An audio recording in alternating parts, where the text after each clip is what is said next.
Ustadz, bagaimana caranya mengajak kedua orang tua untuk hijrah dan meninggalkan kemaksiatan yang mereka lakukan? Barakallahu fikum. Biasanya jamaah, soft pertama itu isinya mahasiswa Iqdad. Nanti anda akan lihat. Kenapa yang kuliah sudah nggak di soft pertama?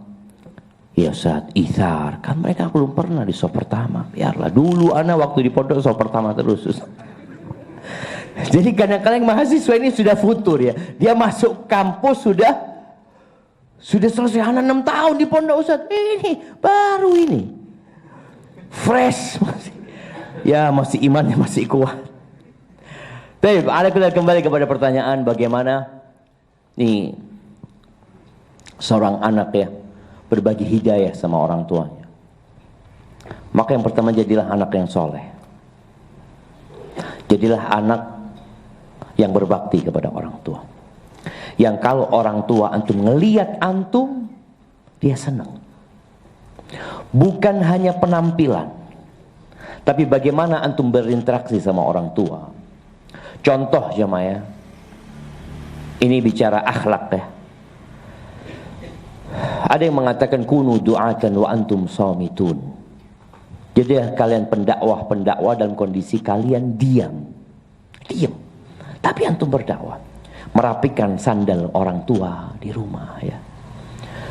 Ketika kemana-mana sama orang tua, antum berusaha untuk selalu melayani orang tua.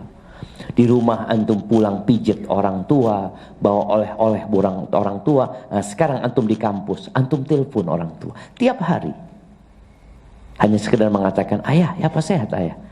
Alhamdulillah, ibu gimana, sehat semua? Ayah, jangan lupa doakan anak ya. Barakallahu fiik. Selesai.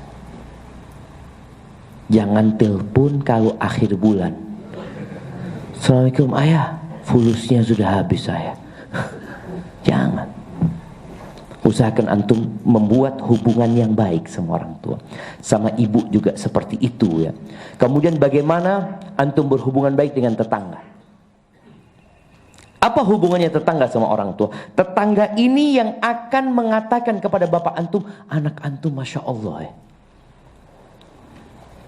Dari situ orang tua sadar, ya Allah, ternyata anak-anak ini baik. Kan sebagian orang tua beranggapan anaknya ini salah jalan. Ya Allah, tersesat anak-anak ini. Seperti itu pandangan. Sehingga ketika anak ini mau ngasih tahu orang tua, udah gak diterima. Engkau yang salah nak. Engkau yang salah. Maka lewat itu mungkin antum bisa mendakwain orang tua. Kemudian berdoa buat orang tua. Dan sekarang bicara doa aja, jangan meremehkan urusan doa. Terus doa buat orang tua.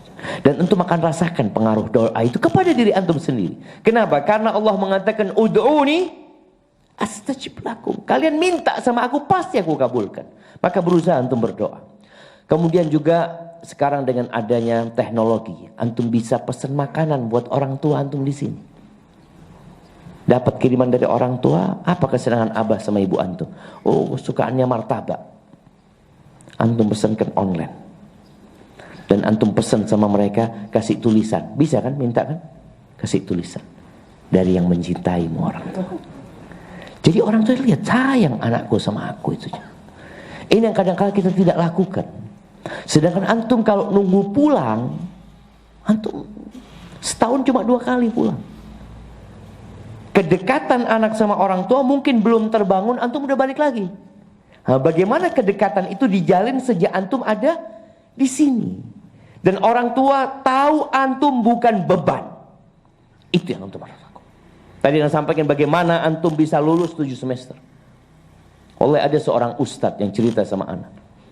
Ketika dia kuliah S1, ketika dia kuliah agama ya, belajar agama, dia masuk pesantren.